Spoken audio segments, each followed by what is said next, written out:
Mymensingh board 2025 physics second পেপারের দ্বিতীয় কোশ্চেনে এখানে এ বি দুইটা বিন্দু এবং তাদের মাঝখানে একটা যে কোনো বিন্দু দেওয়া আছে পি।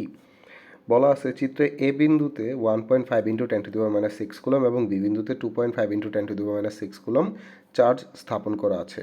এ ও বি বিন্দুর মধ্যবর্তী দূরত্ব 10 সেন্টিমিটার। মালেক এ বিন্দু থেকে 4.37 সেন্টিমিটার দূরে পি বিন্দুতে একটি একক ধনাত্মক আধান স্থাপন করে কোনো সাড়া পায় না। যেহেতু এখানে কোনো সাড়া পাচ্ছে না, তাহলে আমরা বলতে পারি এটা কি বিন্দু? নিষ্ক্রিয় বিন্দু। তো আমরা প্রশ্ন পরে বুঝতে পারতেছি এটা নিষ্ক্রিয় বিন্দুর হলে যে কোশ্চেন আসছে, ঠিক আছে। এবার তৃতীয় কোশ্চেন আমরা দেখি। গতে বলছে চার্জ দ্বয়ের মধ্যে ক্রিয়াশীল বল নির্ণয় করা। আচ্ছা, চার্জ দ্বয়ের মধ্যে ক্রিয়াশীল বল মানে কি? কুলম্ব বল। আর কুলম্ব বল আমরা কি জানি যে 1/4πε0 into Q1 Q2 divided by কত? Divided by r²। এখানে তুমি যদি দেখো Q1 এর মান দেওয়া আছে কত? 1.5 ইন্টু 10⁻⁶। Q2 এর মান দেওয়া আছে কত? 2.5 ইন্টু 10⁻⁶। এবং r এর মান দেওয়া আছে 10 সেন্টিমিটার, যেটা অ্যাকচুয়ালি মিটারে নিলে হবে 0.1 মিটার। এই মানগুলো যদি আমরা এখানে বসাই এবং কুলম ধ্রুবক 1/4πε0 এর মান কত? আমরা জানি 9 ইন্টু 10⁹। এটা হলো কুলম ধ্রুবক ε0 এর মান। এই মানটা যদি আমরা বসাই দিই তাহলে কুলম বলের মান কত আসবে? এখানে কুলম বলের মান আসবে 3.375 নিউটন। এটা হলো আমাদের কোশ্চেন সি এর উত্তর। এরপর আমরা যদি ডি নাম্বার কোশ্চেন বা গহতে দেখি, তাহলে দেখো এখানে কি বলা আছে। এখানে বলা আছে মালেক সাড়া পায় না কেন, গাণিতিক বিশ্লেষণের মাধ্যমে সিদ্ধান্ত দাও। এটার জন্য আমরা একটু বোঝার চেষ্টা করি। এ বিন্দুতে একটা চার্জ আছে যেটা পজিটিভ চার্জ, যেটা পজিটিভ Q1। বি বিন্দুতে একটা চার্জ আছে, এটাও পজিটিভ চার্জ, এটা পজিটিভ Q2। এবার দেখো পি বিন্দুতে একটা চার্জ আছে, এটা টেস্ট চার্জ। তো টেস্ট চার্জ তো একক ধনাত্মক, তাই না? এই যে একক ধনাত্মক চার্জ। আমরা জানি পজিটিভ চার্জকে কি করে? বিকর্ষণ করে। তো এই Q1 চার্জ পি চার্জকে কি করে? বিকর্ষণ করে। ঠিক সিমিলার Q2 চার্জ পি চার্জকে কি করে? বিকর্ষণ করে। এখন তুমি যদি দেখো যে এখানে দুইটা প্রাবল্য কাজ করতেছে। Q1 এর জন্য একটা প্রাবল্য কাজ করতেছে E1 এবং Q2 এর জন্য একটা প্রাবল্য কাজ করতেছে কত? আমরা লিখতে পারি E2। এই দুইটা প্রাবল্যের দিকে যদি আমরা তাকাই, এদের মধ্যবর্তী কোণ কত? 180 ডিগ্রি। সুতরাং এইখানে যেহেতু এদের মধ্যবর্তী কোণ 180 ডিগ্রি, লব্ধি প্রাবল্য কি হবে? আমরা একটু লব্ধি প্রাবল্যের ইকুয়েশনটা লিখতে পারি। লব্ধি প্রাবল্য 180 ডিগ্রি হলে হয় E ইজ ইকুয়াল টু, আমরা লিখতে পারি E1 ডিফারেন্স E2। এখন যেহেতু কোনো সাড়া পাচ্ছে না, যেহেতু কোনো সাড়া পায় না, তাহলে আমরা বলতে পারি এই লব্ধি প্রাবল্যের মান কত আসা উচিত?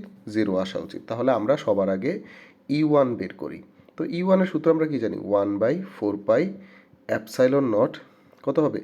Q1 ডিভাইডেড বাই R1, বা আমরা ধরলাম যে Q1 divided by x metre.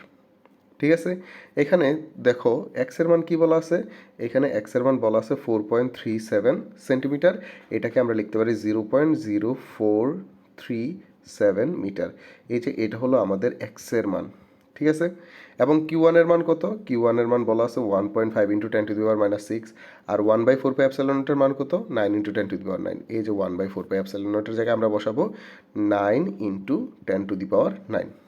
তাহলে 1/4πε0 এর মান, Q1 এর মান এবং x এর মান যদি আমরা এখানে বসাই দিই, তাহলে আমাদের এখানে যে প্রাবল্য E1 আসে, E1 এর মান কত আসবে?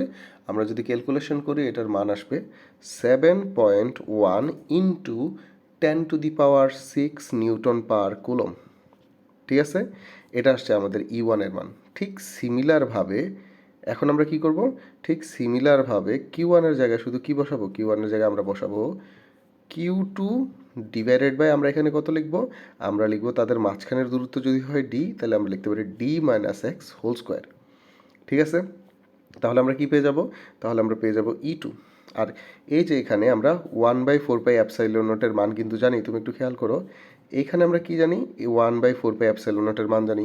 Q2 এর মান আমরা যদি দেখি এখানে বলা আছে 2.5 ইন্টু 10⁻⁶। x এর মান বলা আছে 0.0437 এবং d এর মান বলা আছে তাদের মধ্যবর্তী দূরত্ব কত? 10 সেন্টিমিটার, তার মানে 0.1। এই মানগুলো যদি আমরা এখানে বসাই দিই তাহলে আমরা এখান থেকে কি পেয়ে যাব? আমরা এখান থেকে E2 পেয়ে যাব। এবং E2 এর মান কত আসবে? আমরা যদি এই ক্যালকুলেশনটা করি, E2 এর মান আসবে 7.1 ইন্টু 10⁶ নিউটন পার কুলম। এবার তুমি একটু খেয়াল করো, আমরা বাকি সব কিছু যদি একটু পরিষ্কার করে দিই, তাহলে এখানে দেখো কি আসছে E1 এটার মান আসছে 7.1 ইন্টু 10⁻⁶, E2 এটার মান আসছে কত 7.1 ইন্টু 10⁻⁶। তাহলে দেখো E1 থেকে আমরা যদি E2 বিয়োগ করি তাহলে তাদের বিয়োগফল কত হবে 0। সুতরাং আমাদের লব্ধি প্রাবল্য কত আসছে 0। আর আমরা জানি লব্ধি প্রাবল্য যদি 0 আসে তাহলে এটা কি বিন্দু, নিষ্ক্রিয় বিন্দু। আর নিষ্ক্রিয় বিন্দুতে কোনো টেস্ট চার্জ স্থাপন করলে এটার উপর কোনো কী করে না, বল ক্রিয়া করে না। এই কারণেই আমরা মূলত এই যে এখানে যে বলা আছে যে মালেক সাড়া পায় না, কারণ এটা একটা নিষ্ক্রিয় বিন্দু, এই কারণে মালেক সাড়া পায় না। তো আমরা এখানে কি করব, লব্ধি প্রাবল্যটা 0 দেখাবো, দেখিয়ে বলবো যে এটা একটা নিষ্ক্রিয় বিন্দু, যে কারণে তার উপর লব্ধি বল এবং প্রাবল্যের মান 0, সুতরাং এই কারণে মালেক সাড়া পায় না। এই কোশ্চেনটা এইভাবে উত্তর করতে হবে। তোমরা যারা এই বাকি কোশ্চেনগুলো দেখতে চাও 2025 এইচএসসি ফিজিক্স সেকেন্ড পেপারের বাকি বোর্ডের প্লাস এই বোর্ডের বাকি কোশ্চেনগুলো দেখতে চাও, তাহলে এই চ্যানেলটাকে সাবস্ক্রাইব করো। আর এই প্লে লিস্টের মধ্যে আমি সবগুলা ভিডিও আপলোড করে রাখবো, question step by step solve করার প্রসেস। তো ভালোভাবে পড়ালেখা করো, ধন্যবাদ।